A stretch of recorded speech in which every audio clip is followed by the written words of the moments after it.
কাশ্মীরকে গলার শিরা হিসেবে উল্লেখ করে কড়া প্রতিক্রিয়ার মুখে পড়েছেন পাকিস্তানের সেনাপ্রধান জেনারেল আসিম মুনির। বুধবার ইসলামাবাদে নিযুক্ত পাকিস্তানি রাষ্ট্রদূতদের এক সম্মেলনে তিনি বলেন, কাশ্মীর হল ইসলামাবাদের গলার শিরা। পাকিস্তানিরা কখনো এটি ভুলবেন না। তার এই মন্তব্য ঘিরে নতুন করে কূটনৈতিক উত্তেজনা সৃষ্টি হয়েছে দক্ষিণ এশিয়ার দুই প্রতিবেশী দেশ ভারত ও পাকিস্তানের মধ্যে। মুনির এই প্রসঙ্গে বেলুচিস্তান প্রসঙ্গেও বক্তব্য করেন। তিনি বলেন, বেলুচিস্তান পাকিস্তানের গর্ব, এটা কেউ এত সহজে কেড়ে নিতে পারবে না, এমনকি 10 প্রজন্মেও না। পাকিস্তানি কূটনীতিকদের প্রতি আহ্বান জানিয়ে তিনি বলেন, আপনারা যেন দেশের ইতিহাস ও ঐতিহ্য ভুলে যাবেন না।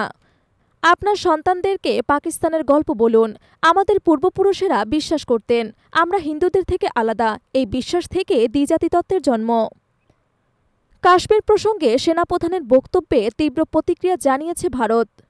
সাপ্তাহিক বৃহস্পতিবার ব্রিফিংয়ে ভারতের পররাষ্ট্র মন্ত্রণালয়ের মুখপাত্র রণধীর জয়সওয়াল বলেন, কাশ্মীর ভারতের কেন্দ্রশাসিত অঞ্চল। কোনো বিদেশি ভূখণ্ড কিভাবে তাদের গলার শিরা হতে পারে?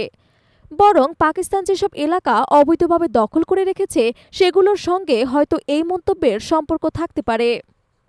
তিনি আরও বলেন, কাশ্মীর নিয়ে এমন মন্তব্য অবৈধ দাবি ছাড়া কিছুই নয়।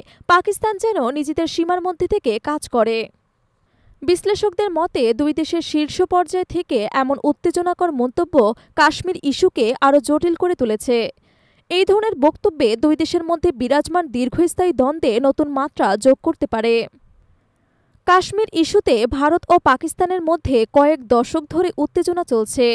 সাম্প্রতিক এই পাল্টাপাল্টি বক্তব্যে সেই টানাপোড়েনকে আবারও আন্তর্জাতিক অঙ্গনে সামনে নিয়ে এসেছে।